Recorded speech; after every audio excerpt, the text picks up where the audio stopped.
चलो देखो, structural organisation of animal का सेकेंड क्लास शुरू किया जाए। देखो क्या बोला था हमने लास्ट क्लास में कि एनिमल्स का बॉडी बहुत सारे टिश्यू से बनते हैं। हमने टिश्यू के बारे में डिटेल में बहुत कुछ सीखा था। फिर हमने बोला था कि एनिमल्स में 4 टाइप का मेनली टिश्यू मिलता है ना, और वो 4 टाइप का टिश्यू कौन कौन सा है? एपिथेलियल टिश्यू, दूसरा मस्क्यूलर टिश्यू, तीसरा कनेक्टिव टिश्यू और न्यूरल टिश्यू है ना। 4 टाइप का मेन ये टिश्यू हमारे बॉडी में एनिमल्स में मिलता है। अब ये सारे टिश्यू का ओरिजिन भी मैंने बताया था, सबका ओरिजिन याद रखना है। बोलो इसका क्या बोला था? एक्टोडर्म, मेसोडर्म और एंडोडर्म, तीनों से ही बनता है ना एपिथेलियल टिश्यू एनिमल में। मस्क्यूलर टिश्यू कहाँ से बनते हैं? मेसोडर्म से बनते हैं ना, बोला था मौसी मेरा मस्क्यूलर है। कनेक्टिव टिश्यू कहाँ से बनते हैं? ये भी मेसोडर्म से बनते हैं। और एक्टोडर्म से न्यूरल टिश्यू बनेगा। टच हमारा एक्टोडर्म में मतलब बॉडी के बाहर से ही स्किन में हमें टच मिलता है, तो वहां से याद रखना है एक्टोडर्म से बनता है न्यूरल टिश्यू। तो ये हमारा कल खत्म हो गया था एपिथेलियल टिश्यू। नेक्स्ट हम शुरू करेंगे मस्क्यूलर टिश्यू, थोड़ा सा बताया था, एकदम पहले से ही बताएंगे। चलो नेक्स्ट शुरू करते हैं मस्क्यूलर टिश्यू। देखो मस्क्यूलर टिश्यू, चलो इधर करते हैं सेकेंड।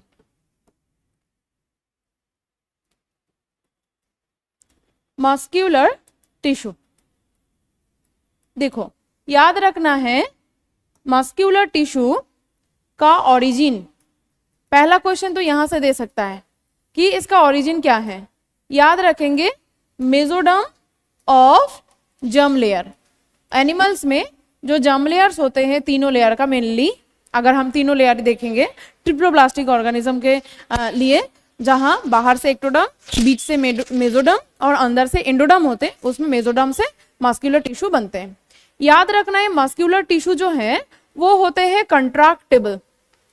कंट्रैक्टेबल, मतलब ये कंट्रैक्शन हो सकता है, कैन कंट्रैक्ट और relax, can contract and relax. ठीक है, इसका कंट्रैक्शन एंड रिलैक्सेशन दोनों ही हो सकता है। एक्साइटेबल भी है, याद रखना है एक्साइटेबल भी है। एक्साइटेबल मतलब क्या है? देखो यहाँ पे दिखाते हो, कोई एक मसल मैंने क्या बोला था कल लास्ट क्लास में? मैंने बोला था कि ये अगर कोई मसल सेल है तो ये सेल को बोलेंगे हम मायोफाइबर, इसको बोलेंगे मायोफाइबर। ये होते हैं एक्चुअली सेल, मसल का सेल। ये बना है बहुत सारे छोटे छोटे यूनिट से, है ना, ऐसा लंबा लंबा यूनिट से बना है। और वो लंबा लंबा यूनिट का नाम क्या है? याद है? लंबा लंबा जो यूनिट है, इस लंबा यूनिट का नाम बोला था मैंने, मायोफाइब्रिल बोलते हैं उस लंबे लंबे यूनिट को। ठीक है, ऐसे लंबे लंबे धागे जैसा स्ट्रक्चर इसके अंदर होते हैं, इसको बोलते हैं मायोफाइब्रिल बोलते हैं इसको, और मायोफिलामेंट बोलते हैं इसको। ठीक है, मायोफिलामेंट बोलते हैं इसको। ठीक है, इसको अगर हम साइड से देखेंगे तो ऐसे छोटे छोटे इसका सेगमेंट दिखाई देते हैं। जो सेगमेंट को साइड से देखेंगे तो ऐसे लाइन लाइन दिखाई देता है, इसीलिए ये सारे रीजन को जेड लाइन बोला जाता है। ये भी जेड लाइन है, ये भी जेड लाइन है, दोनों जेड लाइन के बीच में स्पेस दिख रहा है हमें ना, यहां से यहां तक स्पेस दिख रहा है, इसको बोलते हैं सार्कोमेयर। सार्कोमेयर को यूनिट ऑफ कंट्रैक्शन बोला जाता है। ठीक है, यूनिट ऑफ कंट्रैक्शन भी बोला जाता है, क्योंकि बाद में लोकोमोशन एंड जो मूवमेंट का चैप्टर है वहां सिखाऊंगी कैसे ये कंट्रैक्ट होने से पूरा मसल कंट्रैक्ट होता है, ये रिलैक्स होने से पूरा मसल जो है वो रिलैक्स हो जाते हैं, बाद में सीखेंगे वो।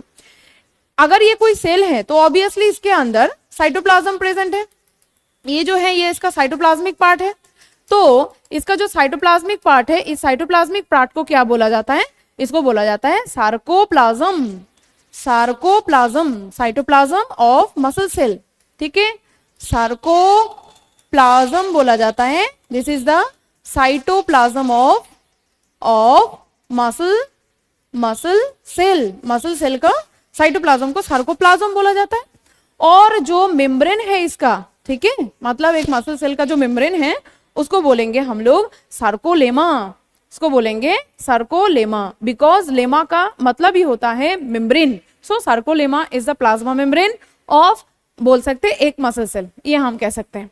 क्लियर? ये जो मसल सेल है ये एक्चुअली यहाँ पे सेल के साथ कनेक्टेड रहता है, ऐसे ये सेल के साथ ऐसे कनेक्टेड रहता है।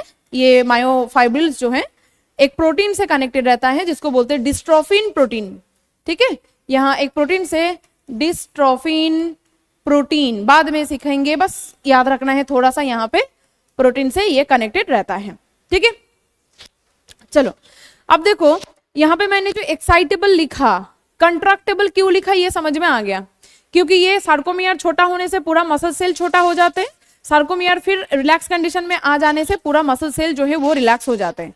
अब ये एक्साइटेबल मतलब क्या होता है, अगर हम देखेंगे कोई भी मसल उसके बगल में, मतलब वो कनेक्टेड रहता है कोई ना कोई, किससे, कोई ना कोई नर्वस सिस्टम, नर्वस सेल से, न्यूरॉन सेल से। ठीक है, तो सोचो ये कोई न्यूरॉन सेल है, इसका एंडिंग यहाँ पे है, और न्यूरॉन का एंडिंग में क्या होते हैं, एक्सन बाल्ब होते हैं ना, एक्सन टर्मिनल बोलते हैं हम इसको। तो ये कोई न्यूरॉन है, तो ये न्यूरॉन एक्चुअली आए हैं कहाँ से, ये न्यूरॉन कनेक्टेड है कहाँ से, सीएनएस से, सोच लो। ठीक है, सीएनएस से, सेंट्रल नर्वस सिस्टम से, सेंट्रल नर्वस सिस्टम से जो नर्व सेल से ये मसल्स के साथ जुड़ा होता है, और कोई इंफॉर्मेशन सीएनएस से ट्रैवल करके इस मसल में आते हैं, उस ये सारे न्यूरॉन को हम बोलते हैं मोटर न्यूरॉन। ये याद रखना है थोड़ा सा, मोटर न्यूरॉन बोलते हैं हम इसको। इसके बारे में डिटेल में हम लोकोमोशन का चैप्टर में, मसल का पार्ट में सीखेंगे। बस सुन लो कि सीएनएस से जो यहाँ पे नर्वस सेल्स सीएनएस से इंफॉर्मेशन को मसल तक लेके आते हैं, वो सारे नर्व्स हो जाते हैं न्यूरॉन का पार्ट। ठीक है, अब ये न्यूरॉन का एंडिंग यहाँ पे है, तो अगर सीएनएस से कोई भी इंफॉर्मेशन यहाँ पे आ रहा है तो ये न्यूरॉन इसको इंफॉर्मेशन दे सकता है। कैसे दे सकता है वो इसका पार्ट नहीं है, वो हम बाद में सीखेंगे। याद रखो कि यहाँ पे इंफॉर्मेशन दे सकता है बाय न्यूरोट्रांसमीटर। देन ये कंट्रैक्शन होगा कि रिलैक्सेशन होगा। सोचो मुझे ये हाथ यहाँ तक उठाना पड़ेगा कि कुछ लिखने के लिए, तो ऑब्वियसली मेरा सीएनएस जो है वो मुझे इंफॉर्मेशन दे रहा है कि तुम्हारा जो हाथ है उसका मसल को स्ट्रेच करो और यहाँ तक लेके जाओ। तो यहाँ मसल का कंट्रैक्शन रिलैक्सेशन कुछ ना कुछ हो रहा है। हम लिख रहे हैं, यहाँ पे लिखने के टाइम मेरा हाथ में जितना मसल है उसका कंट्रैक्शन रिलैक्सेशन कंटिन्यूअसली चल रहा है, उसमें हेल्प करेगा ये न्यूरॉन उस मैसेज को इतना तक लाने के लिए। ठीक है, तो इसीलिए ये जो मसल सेल है वो एक्साइटेड हो सकता है, इसलिए हम बोलेंगे ये जो है मसल सेल वो एक्साइटेबल है। इस उल्टा हमें न्यूरॉन सेल में दिखाई देगा, न्यूरॉन सेल होगा एक्साइटेड हो सकता है, but neuron cell contraction relaxation नहीं हो सकता है, हो जाएगा वो नॉन कंट्रैक्टेबल। समझ में आए दो लाइन? ठीक है, याद रखना है मसल सेल कंट्रैक्टेबल भी है, एक्साइटेबल भी है। न्यूरॉन सेल जो है यही लिख के रखो, न्यूरॉन सेल जो है वो होता है एक्साइटेबल, वो एक्साइटेड हो सकता है बाय इंफॉर्मेशन, बट याद रखना है बट नॉट कंट्रैक्टेबल, लेकिन कंट्रैक्टेबल नहीं होते वो, उसका कंट्रैक्शन रिलैक्सेशन नहीं होता है, बस मैसेज को एक जगह से और एक जगह तक लेके जाने में हेल्प करता है। क्लियर? छोटा सा एक बात सुनो कि जब कोई मसल ऐसा कंडीशन में था, ये मसल सेल ऐसा कंडीशन में था, ये मसल कंट्रैक्शन जब हो रहा है, कंट्रैक्शन जब होता है तो ये मसल ऐसे छोटा हो जाते कंट्रैक्शन के बाद, है ना। इसको इस टाइम क्या होता है, बाहर से Na+ इसके अंदर घुसता है। ठीक है, मोस्ट अबंडेंट एक्स्ट्रा सेलुलर जो आयन है वो कौन सा है, Na+ है। सोडियम आयन कोई सेल के बाहर सबसे ज्यादा दिखता है, और सेल के अंदर जो दिखता है आयन वो है K+। ठीक है, मैंने मतलब पोटेशियम आयन। तो ये बाहर से अंदर जब आते हैं ये कंट्रैक्टेड होते हैं। इस कंडीशन को डीपोलराइजेशन भी बोला जाता है, टर्म को सीखने के लिए मैंने यहाँ पे डिपोलराइजेशन बस थोड़ा सा बोला। अब ये डिपोलराइजेशन का प्रोसेस इतना इजी नहीं है, इसका डिटेल जो है वो लोकोमोशन का चैप्टर में हमें सीखने को मिलेगा। यहाँ बस याद रखना है, मसल सेल जब कंट्रैक्शन होता है तब मसल सेल के बाहर Na+ बाहर से अंदर घुसता है। इस कंडीशन को, इस प्रोसेस को बोला जाता है डिपोलराइजेशन। डिपोलराइजेशन मतलब ही कंट्रैक्शन ऑफ मसल है। क्लियर? अब इसको जब रिलैक्सेशन होना है, अगर ये रिलैक्स होगा तो इसका रिलैक्सेशन के टाइम क्या हो जाएगा, इसके अंदर जितना K+ था ये क्या हो जाएगा, ये देखने में क्या हो जाएगा, ये मसल सेल ऐसा देखने में हो जाएगा। मतलब फिर से अपना प्लेस में वो आ जाएगा ना, जैसा प्लेस में वो था वैसे ही प्लेस में आ जाएगा। इस टाइम क्या होता है, इसके अंदर से K+ बाहर निकल के आ जाते हैं। K+ पोटेशियम आयन बाहर निकालने का इस जो तरीका है, इस तरीका को हम बोलते हैं, इस तरीका को बोला जाता है, कहाँ चला गया मेरा, इस तरीके को बोला जाता है, कहाँ है, देखो ये जो रिलैक्स हो गया ना, यहाँ क्या हो गया, बाहर K+ आ गया ना, इसको, इस कंडीशन को बोलेंगे repolarisation.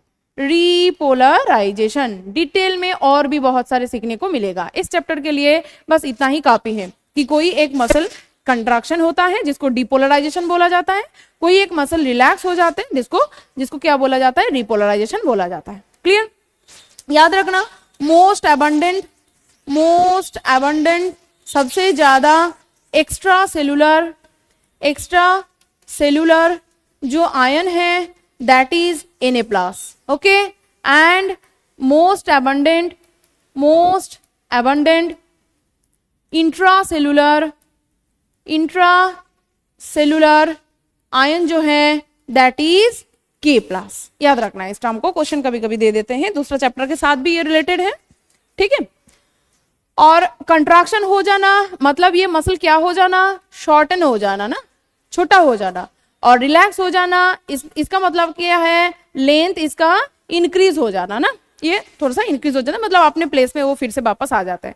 General instruction about muscular tissue समझ में आया?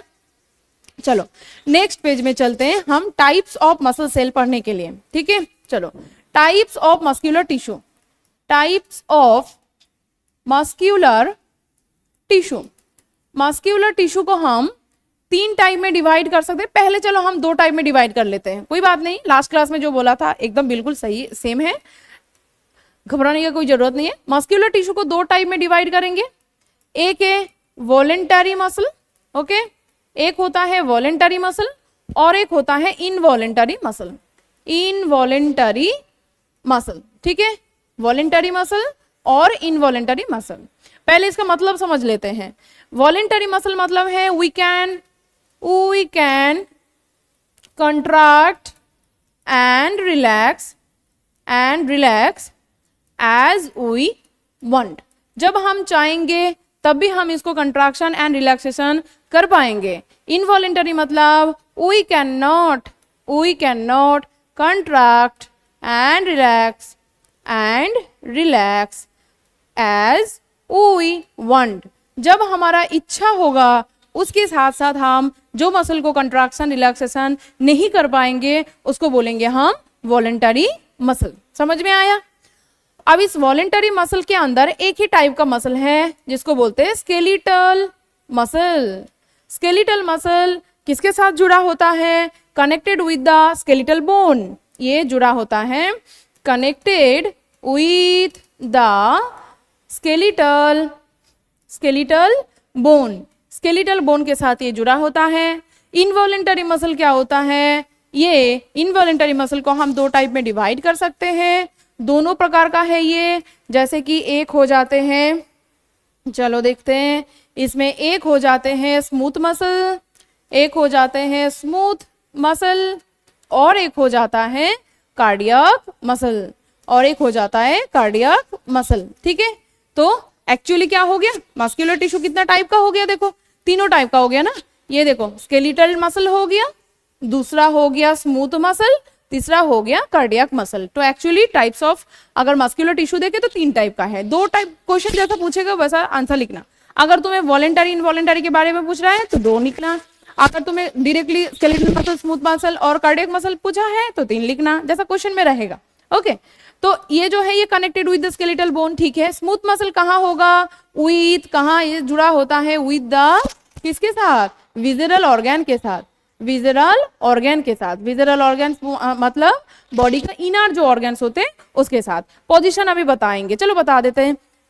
ये तो समझ में आ गया, बॉडी में जितना सारा स्केलेटल बोन है, लिम्स है, सबके साथ जुड़ा होता है। चलो लिख लेते हैं, जैसे कि लिम्स में जुड़ा होगा ये, ओके, स्केलेटल मसल लिम्स में जुड़ा होगा। बाइसेप्स, जितना बाइसेप्स होते हैं, ट्राइसेप्स होते हैं, ट्राइसेप्स होते हैं, सब इसका पार्ट है। एक क्वेश्चन बहुत ज्यादा आते हैं, एब्डोमिनल जो बोन है वो एब्डोमिनल, सॉरी बोन क्यों होगा, एब्डोमिनल जो मसल है वो एब्डोमिनल मसल कौन सा मसल के अंदर आएगा, स्केलेटल मसल के अंदर आएगा। क्यों, क्योंकि एब्डोमिनल मसल को हम कंट्रैक्शन रिलैक्सेशन कर सकते हैं।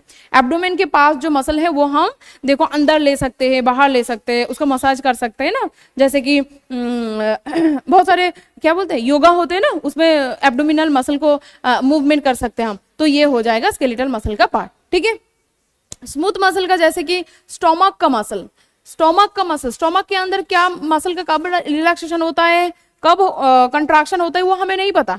स्टोमक का मसल, ठीक है, इन कहाँ कहाँ होगा, देखो स्टोमक के साथ होगा, प्लस इंटेस्टाइन के लाइनिंग में जितना है वो हो जाएगा, प्लस प्लस स्टोमक हो गया। इसोफेगस में जो मसल है वो हमें नहीं पता, यहाँ और भी होगा। चलो टंग हम हमारे इच्छा से मूवमेंट कर सकते हैं। बोलो तो हमारे बॉडी का सबसे स्ट्रॉन्गेस्ट मसल कौन सा है, स्ट्रॉन्गेस्ट, हाथ पा बहुत सारे जगह में मसल है पता है, तो वो कौन सा सबसे स्ट्रॉन्गेस्ट होता है, टंग का मसल सबसे स्ट्रॉन्गेस्ट होता है, ठीक है।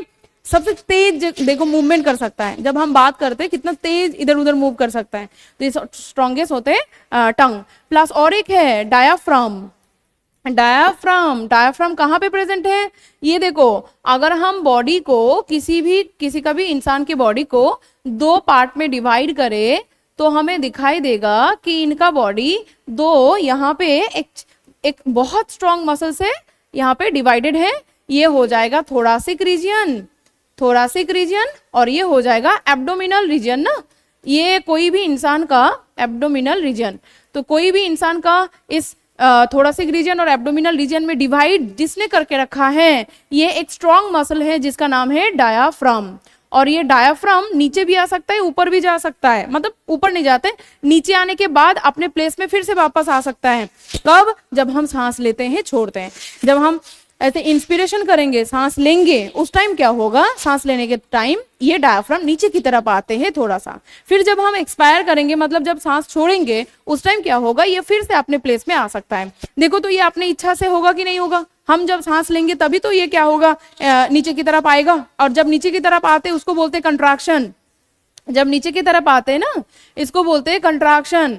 फिर जब अपने प्लेस में चले जाते हैं ना तो इसको बोलते हैं रिलैक्सेशन, ठीक है, रिलैक्सेशन, अपने प्लेस में आ जाते हैं।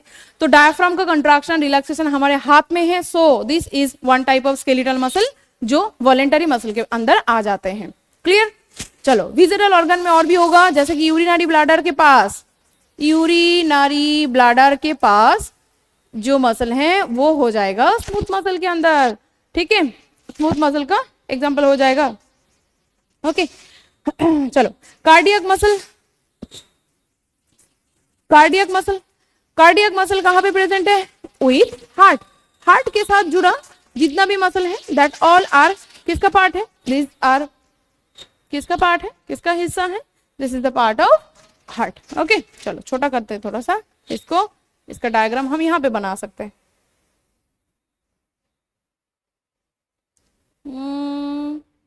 चलो दिखाई दे रहे हैं ना, चलो यहीं पे हम डायग्राम बना सकते हैं। चलो अब हम क्या करेंगे, स्केलेटल मसल का डायग्राम बनाएंगे, स्मूथ मसल का डायग्राम बनाएंगे और कार्डियक मसल का डायग्राम बनाएंगे। उसके साथ साथ इसके अंदर जो कैरेक्टर्स है सेल का वो कैरेक्टर को पढ़ेंगे। चलो पहले हम बनाते हैं स्केलेटल मसल का डायग्राम। देखो एनसीईआरटी में भी दिया है, डायग्राम से भी क्वेश्चन आ सकता है, इसका कैरेक्टर से भी क्वेश्चन पूछा जा सकता है। तो ये जो मसल है वो मसल का सेल ऐसे दिखता है, ऐसे सिलिंड्रिकल, देख के क्या लग रहा है, सिलिंड्रिकल, तो फास्ट पॉइंट हो जाएगा सिलिंड्रिकल। सिलिंड्रिकल सेल, सेल देखने में लंबा लंबा होता है, एक नंबर हो गया। दूसरा है इसके ऊपर ना ऐसे स्ट्रायसन दिखता है, इसको बोलते हैं स्ट्रायसन, ऐसे ऐसे डार्क पैच दिखता है ऊपर से। किसकी वजह से दिखता है? वो स्केलेटल मसल का मतलब जब हम लोकोमोशन का चैप्टर पढ़ेंगे वहां तुम्हें समझ में आ जाएगा। यहाँ ऐसे स्ट्रायसन दिखता है, दोनों कलर हो रहा है, ठीक है, कभी कभी व्हाइट हो जा रहा है, कभी कभी ग्रीन हो जा रहा है, मुझे नहीं पता। ये देखो ऐसे बहुत ज्यादा स्ट्रायसन दिखता है, सबसे ज्यादा स्ट्रायसन स्केलेटल मसल में ही दिखता है। ये हो गया स्ट्राटेड, लिख सकते हैं स्ट्राटेड, स्ट्राटेड सेल, सेल जो है वो स्ट्राटेड है, ये हम इसको बोल सकते हैं स्ट्रायसन, ठीक है। चलो क्वेश्चन एक आते हैं, एनिमल के बॉडी में कौन सा वो सेल मल्टी न्यूक्लिएटेड होते हैं? आंसर हो जाएगा स्केलेटल मसल। एक ही सेल में बहुत सारा न्यूक्लियस होते हैं, इसीलिए मल्टी न्यूक्लिएटेड है। देखो एक ही सेल में कितना सारा न्यूक्लियस दिखाई दे रहा है, बहुत सारा न्यूक्लियस दिखाई दे रहा है, बहुत सारा न्यूक्लियस दिखाई दे रहा है, ये देखो इतना सारा न्यूक्लियस दिख रहा है, ठीक है। सो हम लिख सकते हैं मल्टी न्यूक्लिएटेड, हम लिख सकते हैं मल्टी न्यूक्लिएटेड। मल्टी न्यूक्लिएटेड को और क्या बोला जाता है? अगर एनिमल सेल है तो मल्टी न्यूक्लिएटेड है तो उसको बोला जाता है सिंसिटियम, सिंसिटियम याद रखना है, ओके, सिंसिटियम। अगर animal cell, syncytium, okay, animal cell और बहुत सारा न्यूक्लियस है एक ही सेल में, इसको बोला जाता है सिंसिटियम। तो इसमें सिंसिटियम कंडीशन दिखता है, हम लिख सकते हैं। ओके, क्वेश्चन आ जाते हैं कभी कभी कि एनिमल के बॉडी में मल्टी न्यूक्लिएटेड सेल कहाँ पे दिखाई देते हैं? आंसर हो जाएगा skeletal muscle, only skeletal muscle. चलो नेक्स्ट देखो, सिलिंड्रिकल बोल दिया। अच्छा देखो तो ये सेल अकेले अकेले है कि नहीं? कहीं पे ब्रांच दिख रहा है? नहीं दिख रहा है, तो आंसर हो जाएगा अनब्रांच्ड। एक एक सेल अनब्रांच्ड होता है, कोई ब्रांच नहीं दिखता है, ठीक है, कोई ब्रांच नहीं दिखता है। किसमें हेल्प करता है स्केलेटल मसल का cell? Helps in locomotion and movement, ठीक है, एंड मूवमेंट, चलने के लिए, फिरने के लिए, मूवमेंट करने के लिए हमारा हेल्प करने वाला जो सेल है दैट इज स्केलेटल मसल, ठीक है।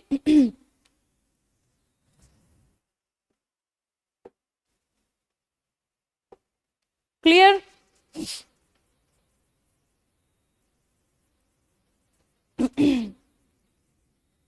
ठीक है, इसका कंट्रैक्शन रिलैक्सेशन और इट मतलब इसका जो फंक्शन है, फंक्शन, इसका फंक्शन को हम डायरेक्टली कंट्रोल कर पाते हैं। Function is controlled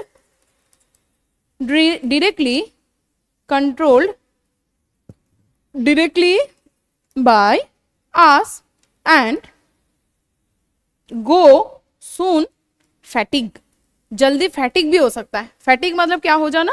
contraction relaxation सही से नहीं होना। कब होता है? बहुत ज्यादा करेंगे हम लोग तो उस टाइम क्या होते हैं, ये मसल सेल एनारोबिक रेस्पिरेशन करने लगते हैं। विदाउट ऑक्सीजन एनारोबिक रेस्पिरेशन करने के लिए लैक्टिक एसिड का फॉर्मेशन हो जाते हैं, उस टाइम सेल को हम फैटिक कंडीशन बोल सकते हैं। उस टाइम कुछ टाइम के लिए वो रिलैक्सेशन और कंट्रैक्शन नहीं कर पाते। बोलो ये जो पूरा पॉइंट मैंने बोला समझ में आया? ठीक है, डायग्राम भी याद रखना है। चलो अब चलते हैं स्मूथ मसल में। स्मूथ मसल का चेहरा कैसा दिखता है, पहले हम उसको डायग्राम बनाएंगे। ये होते हैं ऐसे, इसको बोलते हैं ये आई शेप्ड स्ट्रक्चर इसका, ठीक है, इसको बोला ही जाता है कि इसका शेप कैसा है, आई शेप है, ठीक है। चलो थोड़ा और छोटा कर लेते हैं। आई होप ये नोट तुम लोगों ने बना लिया, ठीक है। चलो देखो आई शेप्ड है, इसमें एक ही सेल में एक ही न्यूक्लियस होते हैं, ओके, इसमें भी कोई ब्रांच नहीं दिखता है। तो पहले कैरेक्टर में क्या लिखेंगे? एक तो इलोंगेटेड तो दिख रहा है, इलोंगेटेड दिख रहा है, बट सिलिंड्रिकल नहीं है, इसको बोलते हैं फ्यूसीफॉर्म। एनसीईआरटी का लाइन है फ्यूसीफॉर्म, फ्यूसीफॉर्म और आई शेप्ड, ठीक है। आई जैसा देखने में है कि नहीं? ठीक है, देखो आई जैसा है। फ्यूसीफॉर्म मतलब होता है जिसका दोनों एंड बीच में ऐसे मोटा होके दोनों एंड ऐसे फ्यूज्ड हो गया, इस स्ट्रक्चर को बोलते हैं फ्यूसीफॉर्म स्ट्रक्चर। तो ये देखने में क्या लग रहा है? फ्यूसीफॉर्म स्ट्रक्चर है। देन यहाँ पे भी हमें दिखाई दे रहा है कि ये अनब्रांच्ड है, कोई ब्रांच नहीं है। कैसा, कितना न्यूक्लियस है? यूनी न्यूक्लिएटेड है, यूनी न्यूक्लिएटेड है। इसमें एक ही सेल में एक ही न्यूक्लियस प्रेजेंट होता है, यूनी न्यूक्लिएटेड है। किसमें हेल्प करना, कंट्राक्शन और रिलैक्सेशन ऑफ द स्मूथ मतलब विजिबल ऑर्गन, ठीक है। कंट्राक्शन हेल्प्स इन, लिखो, helps in कंट्राक्शन and relaxation of visible organ. Visible organ का कंट्राक्शन रिलैक्सेशन में हेल्प करना है, स्मूथ मसल का कम। स्मूथ मसल का हम हमारी इच्छा से इसको मूवमेंट नहीं करा सकते, we can't control its function, इसका फंक्शन को हम कैसे कंट्रोल करें, हम इसका फंक्शन को कंट्रोल नहीं कर सकते हैं, क्योंकि it is one type of involuntary muscle का पार्ट है। इजी है, ठीक है। चलो नेक्स्ट चलते हैं कार्डियक मसल। कार्डियक मसल कैसे दिखता है, cardiac muscle is look like that. चलो कार्डियक मसल होता है ब्रांच्ड, तो एक सेल के साथ और एक सेल ऐसे ब्रांच्ड रहेगा, और एक सेल के साथ एक सेल ऐसे साइड साइड में ऐसे होते हैं, ठीक है।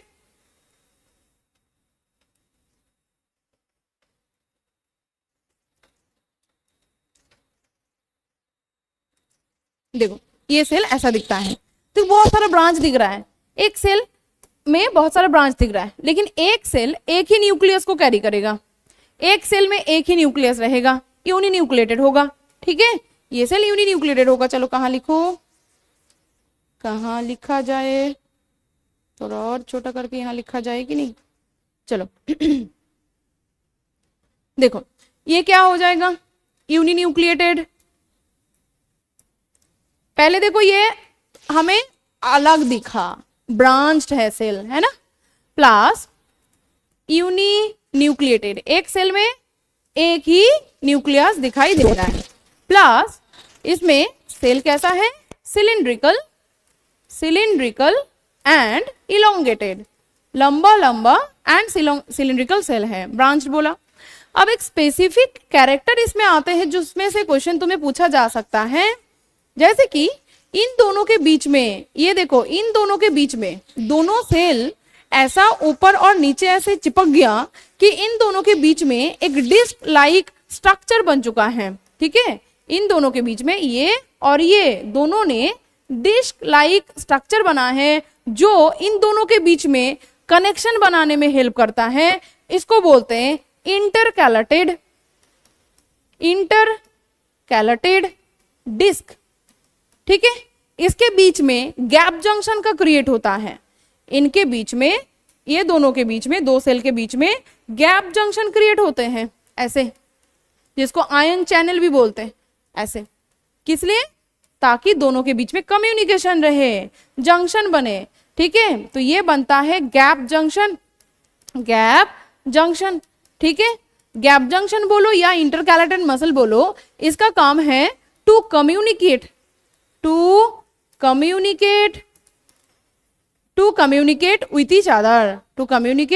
with each other, each other cell, एक दूसरे सेल के साथ कम्युनिकेशन बनाना है इनका मेन काम, ठीक है। और कार्डियक मसल का काम क्या है, कार्डियक मसल हमारे हार्ट में हम देखें तो एक्चुअली क्या होते हैं, देखो अगर हार्ट का स्ट्रक्चर देखें तो heart is look like that, ऐसे 4 चेम्बर में डिवाइडेड है। यहाँ होते हैं ऐसे नोड, डिटेल में मैं तुम्हें सर्कुलेटरी सिस्टम में पढ़ाऊंगी। ऐसे नोड से कंट्रैक्शन का स्टिमुली जनरेट होते हैं, देन जनरेट होने के बाद ये ऐसे फैलता है पहले एट्रियम में। तो ये कैसे फैलता है, यहाँ जो सेल है वो इसके बगल में नेबरिंग जो सेल है सबको देने लगते हैं ना ये मैसेज कि ये कंट्रैक्शन का, चलो ये ऐसे नोड जो है वो कंट्रैक्शन का स्टिमुली दिया है, इसका मतलब एट्रियम में जितना सेल है सब सेल को क्या करना है, मस्कुलर सेल को क्या करना है, कंट्रैक्शन कराना है। इसीलिए ये जो मैसेज है एक दूसरे के पास बहुत easily by this gap junction और इंटरकैलेटेड डिस्क जो कम्युनिकेशन करने के लिए बीच में प्रेजेंट है, इसके साथ क्या होते हैं, बहुत इजीली फैल जाते हैं। इसका डिटेल मैं तुम्हें पढ़ाऊंगी किसमें, सर्कुलेटरी सिस्टम में। ये बात समझ में आया, कार्डियक जो मसल है, ठीक है। इंटरकैलेटेड डिस्क याद रखना है, क्वेश्चन पूछा जा सकता है। और एक पॉइंट है इसमें भी स्ट्राइएशन दिखता है बट बहुत कम दिखता है, इसमें भी स्ट्राइएशन दिखता है लेकिन बहुत कम दिखता है, इसलिए हम बोल सकते हैं फेंटली स्ट्राइएटेड, ठीक है, बहुत कम है। देखो वो जैसा नहीं है, स्केलेटल मसल में कितना है, एकदम बहुत डेंस ये होते हैं, ये जो है ये स्ट्राइएशन है, स्ट्राइएशन है, बट ये फेंटली स्ट्राइएशन है, फेंटली स्ट्रैटेड, ठीक है, फेंटली स्ट्रैटेड। बोलो समझ में आया तीनों टाइप का मस्ल, ठीक है, इजी है, बहुत इजी है, बहुत इजी है। ओके, याद रखो ये क्या है, सेल जंक्शन है, याद रखो, क्वेश्चन पूछा जाए तो क्या है ये, intercalated disc is the cell junction. कैसे बना, इसका सेल मेम्ब्रेन और इसका सेल मेम्ब्रेन दोनों फ्यूज होके बना है, किसमें हेल्प करता है, गैप जंक्शन और आयन चैनल। चलो लिख के रखो, ये आयन चैनल है, ठीक है, आयन मूवमेंट करने में भी हेल्प करता है, ये कुछ भी क्वेश्चन दे सकता है। ओके, चलो नेक्स्ट पेज में चले, एक ही पेज में कर दिया, हो गया। चलो नेक्स्ट, मस्क्यूलर टिश्यू में और कुछ नहीं है, याद रखना है मस्क्यूलर टिश्यू हमारे मूवमेंट में हेल्प करता है, बॉडी का डिफरेंट टाइप ऑफ जो ऑर्गन्स है, विजरल ऑर्गन्स और हार्ट है, उसका मूवमेंट, कंट्रैक्शन, रिलैक्सेशन, ये सब में हेल्प करना इसका काम है। चलो नेक्स्ट, चलो न्यूरल टिश्यू को पढ़ लेते हैं। न्यूरल टिश्यू बहुत आसान है, यहाँ बहुत ज़्यादा कुछ पढ़ने को मिलेगा नहीं तुम्हें, मेनली जो न्यूरल टिश्यू के बारे में पढ़ना है तो न्यूरल कंट्रोल एंड कोऑर्डिनेशन 11 का चैप्टर में पढ़ना है। न्यूरल टिश्यू, न्यूरल टिश्यू देखिए तो ऑब्वियसली ये जो टिश्यू है इसका ओरिजिन पहले हमें देखना पड़ेगा, इसका ओरिजिन कहाँ है, ओरिजिन ये हो जाएगा ectoderm of germ layer, germ layer का एक्टोडर्म से ये बनता है न्यूरल टिश्यू। दूसरा, न्यूरल टिश्यू जो है ये एक्साइटेबल टिश्यू है, एक्साइटेबल टिश्यू है, बट याद रखना है कोई कंट्रैक्शन इसका नहीं होता है, बट नॉट कंट्रैक्टेबल, ठीक है, कंट्रैक्टेबल। मस्क्यूलर टिश्यू में क्या बोला था मैंने, एक्साइटेबल भी है, कंट्रैक्टेबल भी है, ये सिर्फ एक्साइटेबल है, कंट्रैक्शन इसका खुद का नहीं होते। ये किस में हेल्प करता है, कंट्रैक्शन ऑफ मस्क्यूलर टिश्यू को हेल्प करता है, और नहीं तो ये कोई मैसेज को बॉडी का एक जगह से और एक जगह लेके जाने में हेल्प करता है, मेनली सीएनएस से पीएनएस में इधर उधर फैलने में हेल्प करता है। कैसे लेके जाते हैं वो सब तुम्हें पता चलेगा न्यूरल कंट्रोल एंड कोऑर्डिनेशन का जो चैप्टर है 11 का, उसमें। यहाँ बस याद रखना है 5-6 लाइन में यहाँ पे कवर कर दिया है। न्यूरल टिश्यू का टाइप, कंपोजिशन, न्यूरल टिश्यू का कंपोजिशन क्या चीज से बनता है, कंपोजिशन याद रखना है। ये क्वेश्चन तुम्हें पूछा जा सकता है कि यूनिट ऑफ न्यूरल टिश्यू क्या है, यूनिट ऑफ न्यूरल टिश्यू क्या है, मतलब मेनली कौन सा सेल से ये न्यूरल टिश्यू बनता है, वो हो जाएगा न्यूरॉन नाम का सेल, ये पूरा न्यूरल टिश्यू को बनाते हैं। बहुत सारा न्यूरॉन सेल कंटिन्यूअसली ऐसे प्रेजेंट होते हैं। देखने में कैसा है थोड़ा सा बता देती हूँ मैं, इसका डिटेल न्यूरल जो कंट्रोल है उसमें मैं डिटेल में सिखाऊंगी, बस थोड़ा सा याद रखने के लिए थोड़ा सा तो चाहिए एक बार कि न्यूरल टिश्यू का न्यूरॉन सेल कैसा दिखता है, बस एकदम टिपिकल एक कैरेक्टर, एक स्ट्रक्चर हम बना लेते हैं, समझ लेते हैं कि कैसा दिखता है, ठीक है, बस एक टिपिकल स्ट्रक्चर को हम देख लेंगे। ओके, देखो इसका 2 पार्ट है,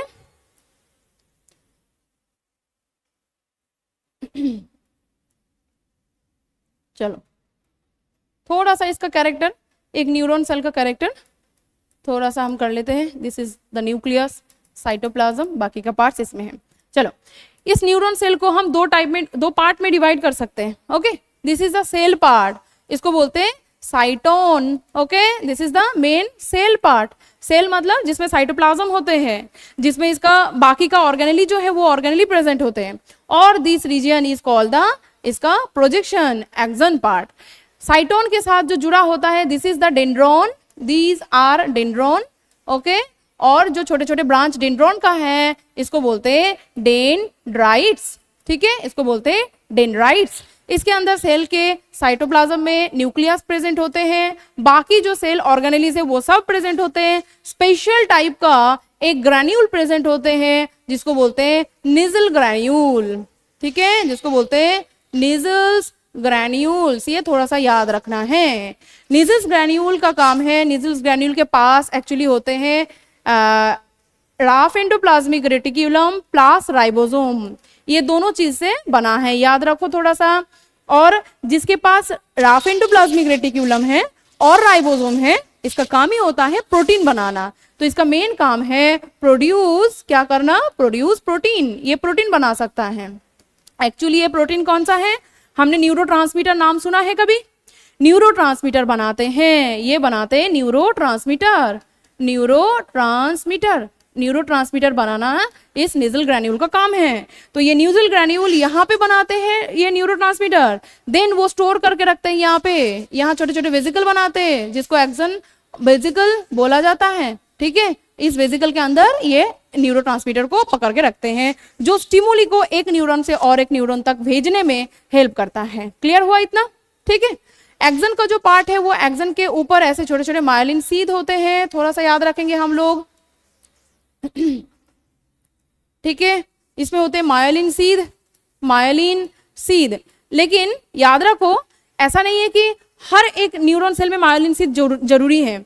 न्यूरॉन सेल को दो टाइप में डिवाइड किया जाता है, एक जिसमें मायोलिन सीध होते हैं उसको बोलते हैं मायोलिनेटेड न्यूरॉन, और एक जिसमें मायोलिन सीध नहीं होते हैं उसको बोलते हैं नॉन मायोलिनेटेड न्यूरॉन। ठीक है, यहाँ इस चैप्टर के लिए बहुत ज्यादा नहीं चाहिए।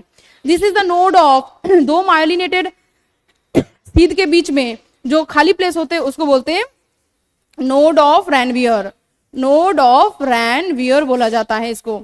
ठीक है, नोड ऑफ रैनवियर बोला जाता है। ओके, और बीच में ऐसे न्यूक्लियस होते हैं जिसको बोलते हैं स्वान सेल और उसका न्यूक्लियस। ठीक है, स्वान सेल और उसका न्यूक्लियस, साइंटिस्ट स्वान ने इसका नाम दिया था, स्वान सेल और इसका न्यूक्लियस। ठीक है, और अगर न्यूरॉन का मेम्ब्रेन बोलेंगे तो उसको बोलेंगे न्यूरोलेमा। पूरा ग्रीन कलर का जो दिख रहा है वो न्यूरोलेमा है। लेकिन अगर ये सिर्फ एक्सोन का पार्ट बोलेंगे और ये कवरिंग है तो इसको बोलेंगे हम एक्सोलेमा, मतलब ये जो कवरिंग है। ठीक है, इसको हम एक्सोलेमा बोल सकते हैं। एक्सोलेमा मतलब है एक्सोन का कवरिंग, न्यूरोलेमा मतलब है पूरा न्यूरॉन का कवरिंग। ठीक है, इसके अंदर जो साइटोप्लाज्म है उसको बोलेंगे हम न्यूरोप्लाज्म, इसके अंदर जो साइटोप्लाज्म है इसको बोलेंगे हम एक्सोप्लाज्म। ये तुम्हें मैंने इसीलिए बोला, इस चैप्टर में इतना ज्यादा नहीं है पढ़ने को, इसीलिए बोला क्योंकि न्यूरॉन जो कंट्रोल का चैप्टर है वहां तुम्हें ये एक्सोप्लाज्म न्यूरोप्लाज्म सब पढ़ना होगा। ठीक है, थोड़ा सा बस आइडिया रख लेते हैं कि ऐसे दिखता है। क्लियर हुआ? बस इतना डायग्राम इतना पढ़ लेते हैं। न्यूरॉन टिश्यू का कंपोजिशन में हमने एक देखा इसका यूनिट, दूसरा इसके पास रहता है इसका सपोर्टिंग सेल जिसका नाम है न्यूरोग्लिया। याद रखो न्यूरोग्लिया का काम, देखो न्यूरॉन सेल जो है ये helps in transformation of stimuli. ठीक है, ये helps in transformation of stimuli को एक न्यूरॉन से और एक न्यूरॉन तक लेके जाने में हेल्प करना इस न्यूरल टिश्यू का पार्ट है, मतलब सॉरी न्यूरॉन सेल का पार्ट है। ओके, ठीक है, लेकिन ये जो न्यूरोग्लिया है ये नॉट एक्साइटेबल, ये एक्साइटेड नहीं होते हैं, नेवर ट्रांसमिट एनी स्टिमुली, कोई स्टिमुली लेके नहीं जाते हैं, but support protect the neuron cell को प्रोटेक्शन देना, सपोर्ट देना है इस न्यूरोग्लिया का मेन काम। ओके, और एक बात यहां पे बता देना चाहते हैं कि ये जो कहां चला गया मेरा, देखो ये जो न्यूरॉन सेल है, न्यूरॉन सेल के थ्रू ये जो स्टिमुली जाते हैं, कहां चला गया, सॉरी ये जो स्टिमुली जाते हैं, ट्रांसफॉर्मेशन ऑफ स्टिमुली कहां से कहां जाते हैं वो थोड़ा सा देख लेते हैं। अगर हम देखेंगे ये एक न्यूरॉन सेल, देन इसका एंडिंग ये है। ओके, देन ये एक न्यूरॉन सेल, देन इसका एंडिंग ये है। ओके, देन ये एक न्यूरॉन सेल, देन इसका एक एंडिंग है। ओके, तो ये कैसे जाएगा स्टिमुली, यहां से आएगा यहां, देन ये जाएगा एक्सन में, एक्सन से जाएगा डेंड्राइट्स में, फिर से ये सेल के अंदर से एक्सन में जाएगा, एक्सन से आएगा डेंड्राइट, देन ऐसे ट्रेवल करेगा। तो कैसे जा रहे हैं याद रखना है, ये जाता है एक्सन, पहले सोचो एक्सन एंडिंग में आया, एक्सन एंडिंग से कहां जाएगा, अच्छा और एक बात सुनो, दोनों न्यूरॉन के बीच में जो प्लेस होते हैं उसको बोलते हैं साइनैप्स, इसको बोलते हैं साइनैप्स। ठीक है, साइनैप्स। तो इन दोनों के बीच में से जाएगा, तो यहाँ पे साइनैप्स हो गया। देन ये कौन सा है, डेंड्राइट्स है, तो यहाँ हो जाएगा डेंड्राइट्स। डेंड्राइट से कहाँ जाएगा, फिर से साइटोन में जाएगा, साइटोन से जाएगा एक्सोन में, फिर एक्सोन से जाएगा एक्सोन एंडिंग में, एक्सोन एंडिंग में कैसे जाते हैं वो सब पढ़ेंगे हम दूसरा चैप्टर में, एक्सन एंडिंग, और उसके बाद फिर से दूसरा dendrite, dendrites of next cell, dendrites of next cell, ठीक है ना। देखो एक्सन एंडिंग, एक्सन एंडिंग से चला गया साइनेप्स, साइनेप्स से चला गया dendrites of next cell, next cell, okay, और then cyton of next cell, then उसका एक्सोन, उसका एक्सन एंडिंग, फिर उस एक्सन एंडिंग से नेक्स्ट सेल का डेंड्राइट्स में। समझ में आया? याद रखो ये कभी भी इस फ्लो में नहीं चल सकता है। तो क्वेश्चन कभी कैसे देता है, क्वेश्चन ऐसे देता है कि ये जो स्टिमुली है ये डेंड्राइट से एक्सन में जाते हैं कि एक्सन से डेंड्राइट में आते हैं। आंसर क्या लिखना है? एक्सन से डेंड्राइट में आते हैं। ये डेंड्राइट से कभी एक्सन में नहीं जा सकता है। क्लियर? ठीक है, ये जो है ये बहुत इंपॉर्टेंट है, ये लाइन याद रखना पड़ेगा। ठीक है, बस। और एक चीज, ये जो न्यूरोग्लिया है, जितना सारा टोटल न्यूरॉन टिश्यू है उस टिश्यू के अंदर 50%, more than 50% is neuroglia, more than 50% neuroglia of all the neural tissue. याद रखना इस लाइन को, ठीक है। More than 50% of all neural tissue is neuroglia. Neuroglia मतलब न्यूरॉन सेल और न्यूरोग्लिया मिला के किसका नंबर ज्यादा हो गया? न्यूरॉन का कि न्यूरोग्लिया का? न्यूरोग्लिया का। न्यूरोग्लिया मोर देन 50% है और उससे कम है न्यूरॉन टिश्यू, न्यूरॉन सेल। बोलो क्लियर हुआ कि नहीं? क्लियर हुआ कि नहीं हुआ? हमारा 3 टाइप का टिश्यू खत्म। अब हम चलेंगे कनेक्टिव टिश्यू में। आगे चले, चलो नेक्स्ट हम चलते हैं कनेक्टिव टिश्यू में। कनेक्टिव टिश्यू, देखो कनेक्टिव टिश्यू नाम से ही क्या पता चल रहा है कि ये बॉडी का एक पार्ट को और एक पार्ट से जुड़ेगा। तो सच में इसका मेन फंक्शन होता है connection banana. Connect one part of a body with another part. Body का एक पार्ट को और एक पार्ट से जोड़ना है इस कनेक्टिव टिश्यू का मेन काम। अब ये कनेक्टिव टिश्यू बनता है किस किस चीज से, कनेक्टिव टिश्यू में क्या क्या है, कितने टाइप्स में हम इसको डिवाइड कर सकते हैं वो हम देखेंगे। ओके, चलो इन जनरल थोड़ा सा बात कर लेते हैं कि कनेक्टिव टिश्यू, पहले एक डायग्राम बना लेते हैं। चलो, कनेक्टिव टिश्यू में ऐसे एक टाइप का स्पेशल टाइप का एक सेल होता है जो अब तक तुम लोगों ने कहीं पे नहीं सुना, कोई भी एक भी टिश्यू में हम अब तक नहीं सुना था। ऐसे टाइप का एक सेल इसमें स्पेशली दिखता है। ओके, स्पेशली दिखता है जिसको बोलते हैं फाइब्रोब्लास्ट। ओके, ऐसे टाइप का एक सेल दिखता है। ओके, देन ये इसके आसपास रहता है क्या? इसका फ्लूइड, क्योंकि कोई भी टिश्यू है तो मैंने बोला था इसका इंटर सेलुलर एक फ्लूइड होता है, मैट्रिक्स होता है, भलाई कि वो कहीं पे जो बहुत ज्यादा कहीं पे बहुत कम। याद रखना है कनेक्टिव टिश्यू में ये जो मैट्रिक्स है वो बहुत ज्यादा होते हैं। तो क्या बोला मैंने? Special type of this cells are called fibroblast, fibroblast cell. Okay, fibroblast cell के साथ कुछ प्रोटीन जुड़ा होता है, कुछ फाइबर जुड़ा होता है। ओके, इसके साथ कुछ फाइबर्स जुड़ा होता है जो इस टिश्यू को बाइंड करके रखते हैं। ओके, दीज आर कॉल्ड, ये या तो कोलाजन फाइबर, इसको बोलते हैं फाइबर्स, इसको बोलते हैं फाइबर्स। और this fibres is of 2 type. एक हो सकता है कोलाजन फाइबर, दूसरा हो सकता है इलास्टिन फाइबर। कोलाजन फाइबर जो है, इलास्टिन फाइबर जो है ये होता है इलास्टिक, मतलब इलास्टिसिटी इसमें होता है, इसमें होता है नॉन इलास्टिक। ठीक है, नॉन इलास्टिक। इलास्टिन फाइबर में इलास्टिक होते हैं, इलास्टिसिटी होते हैं, और ये सारे फाइबर्स कैसा है? प्रोटीनेसियस। कैसा है? प्रोटीनेसियस, प्रोटीनेसियस फाइबर्स है। क्लियर?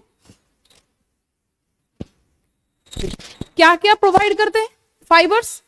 ये प्रोवाइड इस टिश्यू को स्ट्रेंथ देते हैं, है ना, पकड़ के रखते हैं तो स्ट्रेंथ तो देगा ही, प्लस इलास्टिसिटी देते हैं, इलास्टिसिटी देते हैं और फ्लेक्सिबिलिटी देते हैं, फ्लेक्सिबिलिटी देते हैं।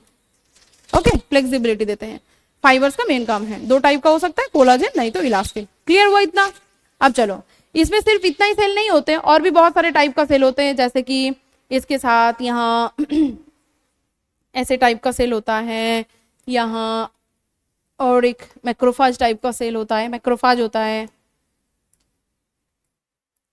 चलो, अरे मैक्रोफाजिस होता है, कंपोजिशन में लिखाएंगे, अभी कोई दिक्कत नहीं।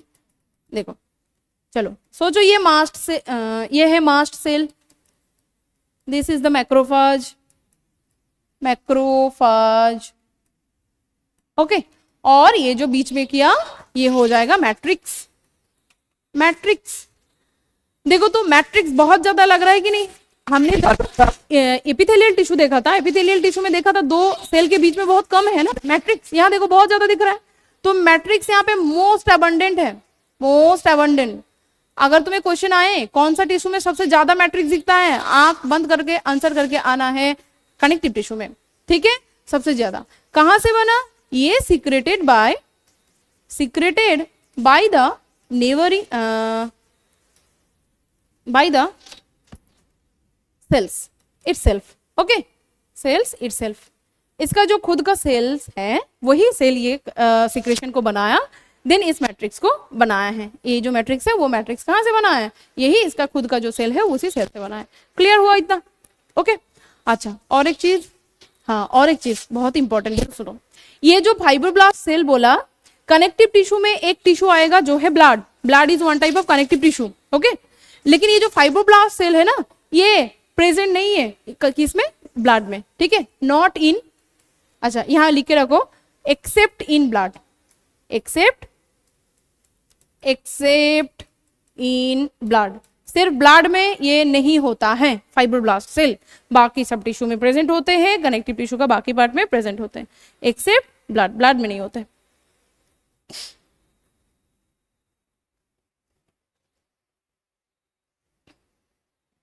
ठीक है? कोलाजन जो है ये नॉट स्ट्रेचेबल है, नॉट स्ट्रेचेबल, प्लस ये होता है white fibre, white fibre, this is the elastic तो बोला, स्ट्रेचेबल भी है, plus YOLO fibre, this is YOLO fibre. Okay, चलो नेक्स्ट पेज में चले, इसका कंपोजिशन देख लेते हैं कि कनेक्टिव टिश्यू में क्या क्या होते हैं, इन जनरल कनेक्टिव टिश्यू में क्या होते हैं, फिर इसका डिटेल में जाएंगे, इसको कितने टाइप में डिवाइड हम कर सकते हैं।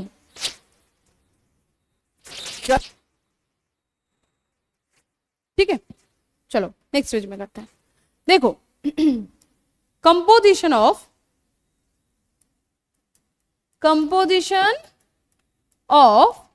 कनेक्टिव टिश्यू, इसमें हमने देखा तीन टाइप का चीज है, एक है इसमें सेल कुछ टाइप का, दूसरा इसमें है मैट्रिक्स, तीसरा इसमें है फाइबर, है ना? यही तीनों चीज से बना है। तो यहाँ जो सेल्स दिखा वो सेल में जैसे कि हमने देखा मास्ट सेल बोला मैंने, मास्ट सेल, दूसरा इसमें होते हैं fibroblast cell, fibroblast cells. Okay, जैसे कि इसमें मास्ट सेल के साथ साथ होता है मैक्रोफाज, मैक्रोफाज, इसमें योसिनोफिल, योसिनोफिल, योसिनोफिल, ठीक है, जैसे कि बी सेल। ओके, अब एक क्वेश्चन का आंसर कोई दे सकते हो तो दो मुझे, कि मैक्रोफाज जो है वो किसका मॉडिफिकेशन है, कौन सा सेल मॉडिफाई होके मैक्रोफाज बनता है, पता है? अच्छा, ब्लड सेल पढ़ेंगे सर्कुलेशन में, ब्लड सेल में हम देखेंगे वहां डब्ल्यूबीसी को बहुत सारे टाइप में डिवाइड किया जाता है, उसमें डब्ल्यूबीसी का दो टाइप है, एक है ग्रैन्युलोसाइट और एक है अग्रैनुलोसाइट। ग्रैन्युलोसाइट में आते हैं यूसिनोफिल, बेसोफिल और बोलो न्यूट्रोफिल, ठीक है, और अग्रैनुलोसाइट में आते हैं मोनोसाइट और लिम्फोसाइट। इसमें मोनोसाइट जो है वो मोनोसाइट मॉडिफाई होके ये मैक्रोफेज बनाते हैं, और बेजोफिल मॉडिफाई होके मास्ट सेल बनाते हैं। ठीक है, ये थोड़ा सा याद रखना है। चलो ये लिख के रखो कहीं पे कि ये जो है this is modified basophil, modified basophil, और दिस इज मॉडिफाइड मोनोसाइट। थोड़ा सा बताएंगे इस चैप्टर में भी ब्लड सेल के बारे में। और ये जो मैट्रिक्स है, मैट्रिक्स किस किस चीज से बनता है? ये बनता है, इसमें होते हैं प्रोटीन और इसमें होते हैं कार्बोहाइड्रेट। ठीक है, प्रोटीन और कार्बोहाइड्रेट इसमें प्रेजेंट होते हैं। फाइबर में हमने देखा 2 टाइप का फाइबर दिखाई दिया, थोड़ी देर पहले लिखा दिया। एक है कोलाजेन फाइबर और दूसरा है elastin fibre. Collagen fibre white fibre है, ठीक है, और इलास्टिन जो है इसको बोलते हैं येलो फाइबर। यही तो है। चलो अब हम चलेंगे कनेक्टिव टिश्यू को कितने टाइप्स में हम डिवाइड कर सकते हैं, हमारे बॉडी में कितने टाइप के कनेक्टिव टिश्यू प्रेजेंट होते हैं। चलो आगे चले। चलो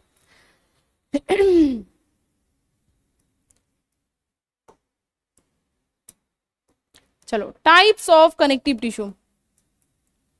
टाइप्स ऑफ कनेक्टिव टिश्यू, मुझे ही तो दिखाई नहीं दे रहा है। टाइप्स ऑफ कनेक्टिव टिश्यू, ठीक है। चलो कनेक्टिव टिश्यू को पहले हम डिवाइड करेंगे 3 टाइप में। 3 टाइप में डिवाइड करेंगे। फर्स्ट है dense connective tissue, dense connective tissue. Then loose connective tissue, loose connective tissue, और है specialized connective tissue, specialized connective tissue. Okay चलो डेंस कनेक्टिव टिश्यू स्ट्रॉन्ग होते हैं, डेंस कनेक्टिव टिश्यू होते हैं स्ट्रॉन्ग, ये होते हैं वीक, क्योंकि ये सुन के लग रहा है कि लूज कनेक्टिव टिश्यू मतलब क्या होता है, अभी बताएंगे। स्पेशलाइज्ड में बाद में जाते हैं। ओके लूज कनेक्टिव टिश्यू को 2 टाइप में डिवाइड किया जा सकता है। ओके एक का नाम है एरियोलर, एरियोलर, और एक का नाम है एडिपोज। एरियोलर टिश्यू और एडिपोज टिश्यू। ओके थोड़ी देर बाद इसका डिटेल में जाएंगे। सिर्फ याद रखो लूज कनेक्टिव टिश्यू इसीलिए नाम है क्योंकि ये टिश्यू में जो फाइब्रोब्लास्ट सेल होते हैं ना, जो अभी थोड़ी देर पहले हमने फाइब्रोब्लास्ट सेल देखा था, this fibroblast cell are loosely connected. तो लिख के रखते हैं हम लोग, ठीक है।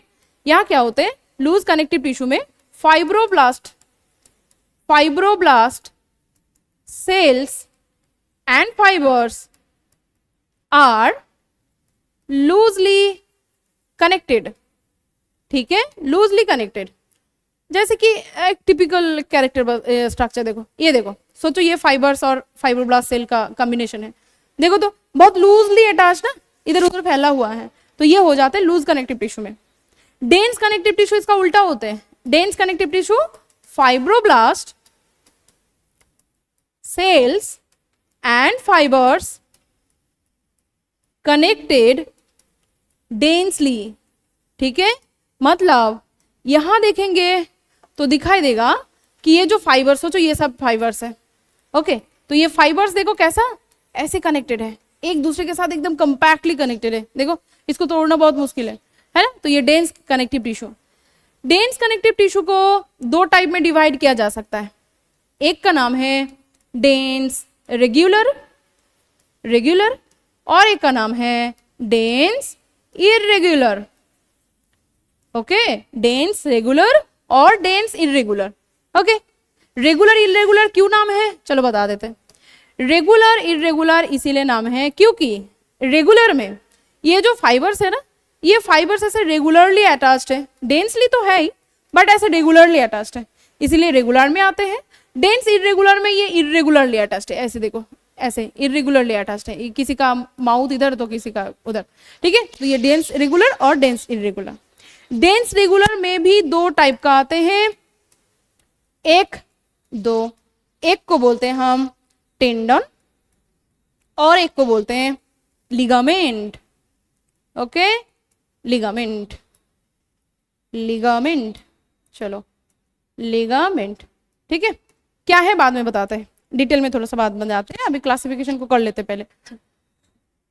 क्लियर इतना? अब देखो स्पेशलाइज्ड कनेक्टिव टिश्यू में आ जाओ। स्पेशलाइज्ड कनेक्टिव टिश्यू को पहले हम दो टाइप में डिवाइड कर सकते हैं। एक हो जाते स्केलिटल, एक हो जाते हैं स्केलिटल टिश्यू और एक होता है फ्लूइड टिश्यू, एक होता है फ्लूइड टिश्यू। स्केलिटल टिश्यू में क्या क्या आते हैं? दो चीज आते हैं स्केलिटल टिश्यू में। स्केलिटल टिश्यू में दो चीज आते हैं, वन इज बोन, दूसरा है cartilage. One is bone and दूसरा है कार्टिलेज। फ्लूइड में भी दो चीज आते हैं, एक आ जाते हैं ब्लड और एक आ जाते हैं हमारे बॉडी में एनिमल्स में लिम्फ,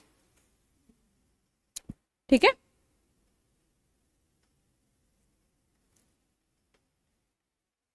ये हो गया क्लासिफिकेशन। अब हमें एक एक करके डिटेल थोड़ा थोड़ा देखना पड़ेगा। चलो पहले हमने क्या शुरू करें, चलो डेंस, डेंस लिखा ना फास्ट, चलो डेंस को ही शुरू करते पहले।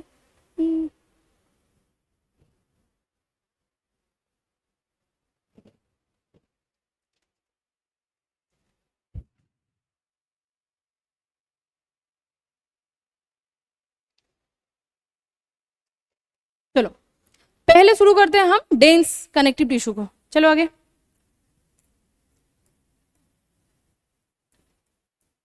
डेंस कनेक्टिव टिश्यू, पहले बात यह आ जाएगा कि डेंस कनेक्टिव टिश्यू क्यों नाम है, अभी थोड़ी देर पहले ही बताया मैंने। यहां क्या होते हैं, fibroblast cells and fibres are compactly packed, compactly packed, ठीक है, एक दूसरे के साथ एकदम बहुत डेंसली कनेक्टेड होते हैं, ठीक है। इसको दो टाइप में डिवाइड कर सकते हैं हम लोग। इसका टाइप्स देखा तो हमने देखा इसको दो टाइप में डिवाइड कर सकते हैं। एक मैंने बोला डेंस रेगुलर और एक बोला डेंस इरेगुलर, डेंस रेगुलर और डेंस इरेगुलर। चलो डेंस रेगुलर मतलब क्या है, डेंस रेगुलर मतलब यहां क्या होगा, जो फाइब्रोब्लास्ट और फाइबर्स है वो रेगुलरली और एक पैरेलली अरेंज्ड है। यहां क्या होगा, fibroblast cells and fibres are parallelly arranged, parallelly arranged, clear. इसलिए डेंस रेगुलर में आएगा। और ये देखने में कैसा है, ये देखने में कैसा है, ये देखो रेगुलरली अरेंज्ड ना, तो ये देखो फाइबर्स ऐसा है और एक फाइबर ऐसा है, ठीक है।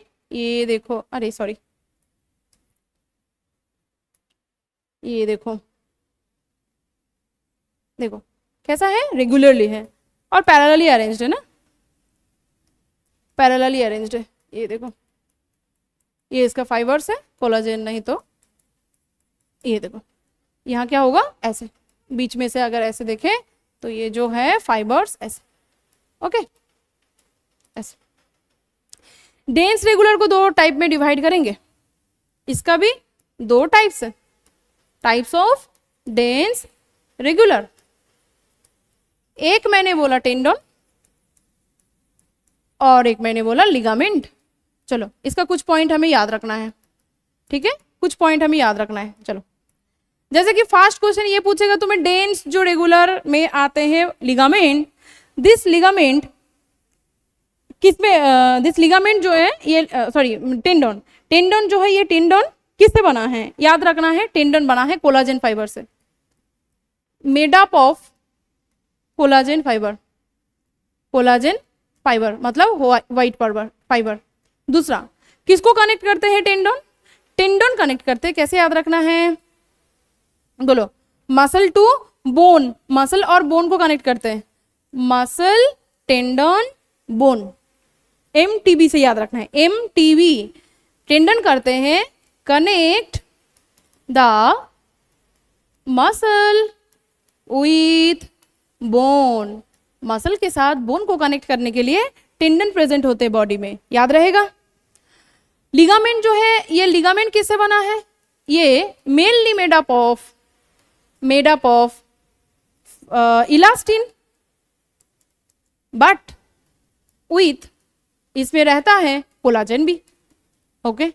इसका काम क्या है, किसको बाइंड करता है, इसको याद रखना है BLB से, BLB मतलब बोन लिगामेंट बोन, ये क्या करता है, connect bone with bone, bone के साथ बोन, तो BLB, एल को बीच में रखा, यहाँ टेंडन को बीच में रखा, इधर मसल है इधर बोन है, चलो इधर है मसल और इधर है टेंडन, ओके, और इधर है बोन, ये क्या करेगा अपने हाथ से दोनों को दो साइड से पकड़ के रखेगा, ये इसको पकड़ के रखा और इधर से इसको पकड़ के रखा, हो गया, याद रखना है।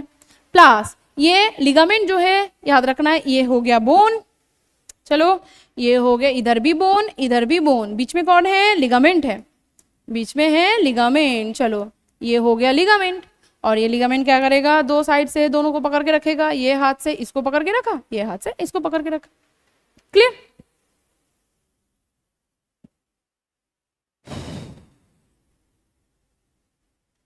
ठीक है, याद रहेगा, मेन क्वेश्चन तुम्हारा यहां से आते हैं, ये किसको कौन कनेक्ट करके रखता है, क्लियर। ये हो गया डेंस रेगुलर, डेंस इरेगुलर में ज्यादा कुछ नहीं है, सिर्फ याद रखना है डेंस इरेगुलर में क्या होते हैं, फाइब्रोब्लास्ट और जो फाइबर्स है वो उसका ओरिएंटेशन थोड़ा सा अलग होता है, डिफरेंटली होते हैं,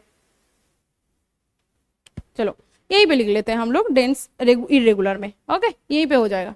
चलो यहाँ क्या होते हैं, फाइब्रोब्लास्ट एंड फाइबर्स,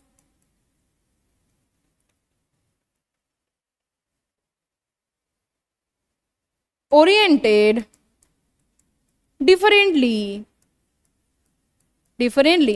ओरिएंटेशन थोड़ा सा डिफरेंट है, जैसे कि देखो डेंस इरेगुलर ना, कंपैक्टली तो पैक्ट हो गई, लेकिन देखा जाए तो थोड़ा सा इधर उधर फाइब्रोब्लास्ट इधर उधर फाइबर्स ऐसे करके प्रेजेंट है, ऐसे करके प्रेजेंट है, ठीक है, और उसके साथ साथ इसका फाइबर्स जो है वो भी इधर उधर ऐसे ऐसे है, ऐसे ऐसे है, ठीक है, ऐसे, क्लियर। और ये मेड अप ऑफ कोलाजेन, मतलब इसमें जो फाइबर होते हैं वो है कोलाजेन, लिख के रखो, इसमें जो फाइबर्स है वो है मेनली कोलाजेन। चलो बताओ मुझे ये दोनों समझ में आया कि नहीं, डेंस कनेक्टिव टिश्यू समझ में आया कि नहीं, डेंस इरेगुलर, अच्छा प्रेजेंट इन द स्किन, कहाँ प्रेजेंट होते हैं वो भी क्वेश्चन पूछा जा सकता है, present in the skin, present in the skin, skin में प्रेजेंट हो सकता है डेंस इरेगुलर, और ये तो समझ में आ गया, एक बोन, दोनों बोन के बीच में, नहीं तो एक मसल और बोन के बीच में। चलो कनेक्टिव टिश्यू का नेक्स्ट चले हम लूज कनेक्टिव टिश्यू में,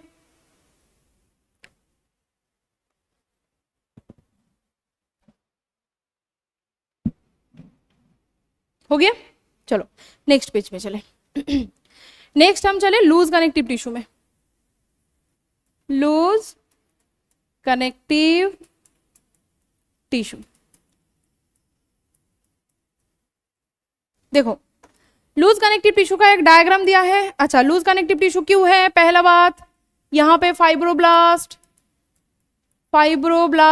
एंड फाइबर्स लूजली अरेंज्ड, इसीलिए इसका नाम है loose connective tissue, loose connective tissue, हाँ ठीक है। या इसका एक डायग्राम भी दिया है, तुम्हें क्वेश्चन में पूछा जा सकता है, डायरेक्ट डायग्राम को देके क्वेश्चन पूछ सकता है, इसलिए हमें डायग्राम को बिल्कुल याद रखना पड़ेगा।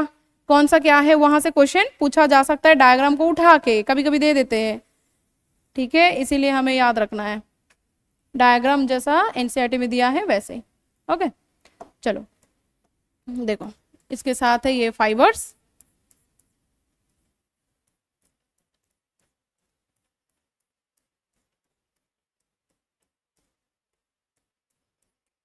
देखो ये क्या हो गया, ये हो गया फाइब्रोब्लास्ट सेल, ये हो गया फाइब्रोब्लास्ट सेल्स, ये हो गया इसका फाइबर्स, है ना। इनके बीच में क्या होगा, क्या है, मैट्रिक्स है ना, which is secreted by the cells itself, खुद ये सेल ने बनाए हैं ये मैट्रिक्स को, abundant matrix, this is the matrix part. इस जगह एक सेल डायग्राम दिया है, देखो एनसीईआरटी में जैसे है वैसे ही याद रखना, ठीक है, क्योंकि क्वेश्चन ऐसे ही पूछ लेगा, तो जैसे डायग्राम है वैसे ही याद रखना, सही है। चलो, this is the mast cell, क्या बोला था, मास्ट सेल किसका मॉडिफिकेशन है, modification of basophil, okay, WBC है वन टाइप ऑफ। और इधर है मैक्रोफाज, हमारा प्रोटेक्ट करने वाला बहुत अच्छा दोस्त है, ठीक है, this is the macrophage, this is the macrophage which is modified, क्या है, मोनोसाइट, मोनोसाइट मॉडिफाई होके ये बनाता है, बाद में समझ में आएगा। ह्यूमन हेल्थ एंड डिजीज का चैप्टर में थोड़ा इसका कितना धूम मचाते हैं बॉडी में, कितना हेल्प करते हैं, उसके बारे में थोड़ा पढ़ना है। ये हो जाएगा मैक्रोफाज, ओके। अब देखो ये किसका डायग्राम है, ये सॉरी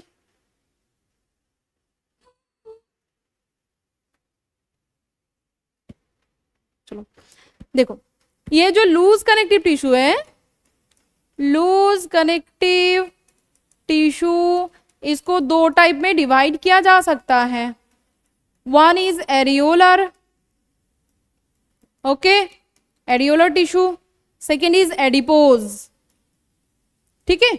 एरियोलर टिश्यू का डायग्राम है ये, this is the diagram of areolar tissue. Question पूछा जा सकता है तुम्हें कि ये डायग्राम किसका है, प्लस इसमें क्या क्या पार्ट है लिखो, ओके। चलो इसके बारे में भी कुछ पॉइंट्स हैं, देखो एरियोलर टिश्यू जो है ये प्रेजेंट है बीनीथ द स्किन, हमारे स्किन के नीचे प्रेजेंट होते हैं, स्किन के नीचे, ठीक है। तो स्किन जो है वो एपिथेलियल टिश्यू का पार्ट है ना, इसीलिए एरियोलर टिश्यू को फ्रेमवर्क ऑफ एपिथेलियम भी बोला जाता है, ऑल्सो कॉल्ड फेम, एक्चुअली ये functions as framework of epithelial tissue, ठीक है, एपिथेलियल टिश्यू का फ्रेमवर्क का काम करते हैं। काम क्या है, जब ये नीचे रहते हैं, मतलब स्किन के नीचे जब रहता है तो ऑब्वियसली सपोर्ट तो देते ही है, फ्रेमवर्क तो बनाते ही है। इसमें क्या क्या होते हैं कभी क्वेश्चन पूछ सकता है, कंटेन फाइब्रोब्लास्ट, फाइब्रोब्लास्ट, चलो इसको छोटा करते थोड़ा, ठीक है।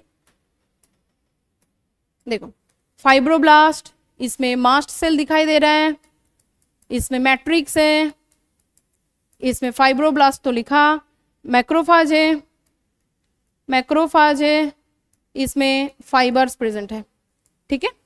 कंपोजिशन अगर आए क्वेश्चन में कि क्या क्या है इसमें, ठीक है। और फाइबर्स जो है वो कहां से आ रहा है, फाइब्रोब्लास्ट सेल से ही आ रहा है। चलो एडिपोज जो टिश्यू है ये भी beneath the skin, beneath the skin, skin के नीचे रहता है। इसका मेन जो बात है वो है स्टोरिंग फैट, ये कैन स्टोरिंग फैट, ये फैट को स्टोर कर सकता है, ये सबसे इंपॉर्टेंट पॉइंट है, यहां से क्वेश्चन बन सकता है, याद रखना है, यहां से क्वेश्चन बन सकता है, दिस इज, इसीलिए इसको फैट स्टोरिंग टिश्यू बोला जाता है, क्योंकि it have cells called adipocyte, adipocyte नाम का एक सेल प्रेजेंट होते हैं जो सेल फैट को स्टोर करके रखते हैं। अब ये सेल जो जिसको मतलब फैट कहाँ से मिल रहा है, डायग्राम बनाएंगे एक, पहले सुन लो। ये जो फैट है, ये फैट कहाँ से मिल रहा है, हम जितना खाना खाते हैं उसका जो न्यूट्रिएंट बनते हैं, मतलब जब खाना खाते हैं तब वो फूड है, जब वो फूड डाइजेस्टेड हो जाते हैं वहां से न्यूट्रिएंट बनते हैं।